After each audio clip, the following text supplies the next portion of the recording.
The Grade is the latest route expansion added to Watopia. Version 1.67 is scheduled to roll out to all Zwifters between June 11th and June 13th, and you can access a new route from the west side of Watopia's southern coast, and it is designed to test your climbing power. I got an early access to this route from Zwift, and I've given it a go, so let's dive into what makes the Grade different. So unlike other routes on Zwift, you can use this climb to test your FTP. And the Grade is designed to test your climbing skills from the get-go.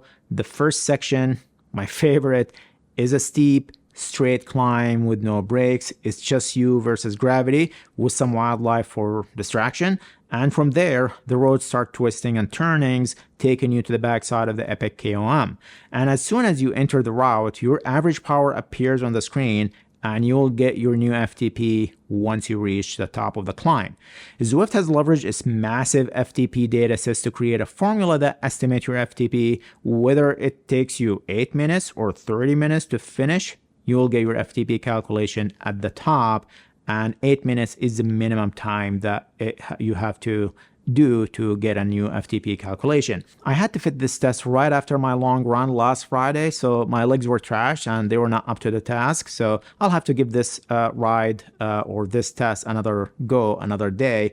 But I do love the idea. FTP tests are always awful no matter what tests you do, but this one is a little bit different and interesting, and I'm actually looking to hearing what you guys think when you give it a try. So the Grade is a 3.5 kilometer long climb with an 8.6% average gradient. I would say it mostly stays around 10%, and you'll see 13% sections towards the end. And the Grade is divided into 10 equal sections. Each is 357 meter long or 0.22 miles. And the first 4 sections are straight up with no twists or turns. Then there's a small flat section where you might need to shift gears to maintain resistance and power. And after that, the roads start to twist and turns as you head towards the backside of the epic KOM. And once you reach the top, if you get a new higher FTP, you will see a new FTP message. Mine just says my grade is 255 watts. So how do you get to the Grade? First of all, the Grade is level locked, meaning you have to be level 10 or above to be able to enter the Grade. This isn't new in Zwift. There are a lot of different routes that are level locked in Zwift, and getting to level 10 shouldn't take you that long. It's not that difficult, but Zwift just basically wanted to ensure there's some commitment between you and Zwift before giving you access to all the routes.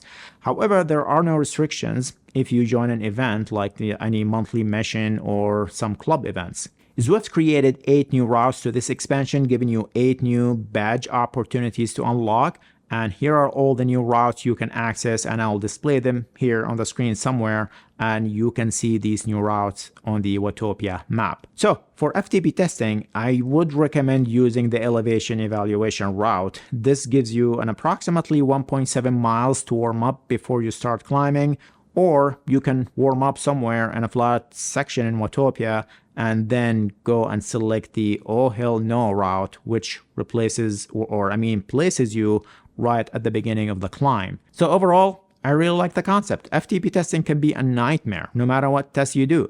And while this might not make it any easier, it is kind of a fresh approach. Outdoors, modern climbs are best for keeping power up and generally recommended for FTP testing, but indoors you can usually set that resistance and go for it, or use a ramp test in erg mode and not have to worry about resistance at all. Some riders hold power better on climbs than flats, and that's what the Grade is trying to address here. And Zwift FTP calculation will give you an estimate of your FTP. And I just love how the ride is divided into smaller segments to make it more manageable, at least mentally.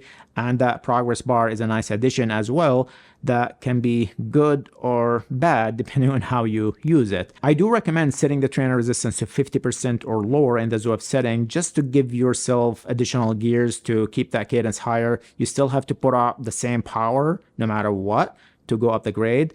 But this is where Zwift virtual gearing really comes in handy. I was able to maintain higher cadence without running out of gear. But I'm eager to hear your thoughts on the Grade. Go give it a try and let me know, and come back here and just let me know what you think. In the meantime, I'm going to rest my legs and give it a proper go very soon. There you have it, folks. Hopefully this was helpful. Feel free to share this video with others in your life, and do not forget to tap that like button. And if you're still watching but have not subscribed yet, you know what to do. Thanks again, and I'll catch you in the next video.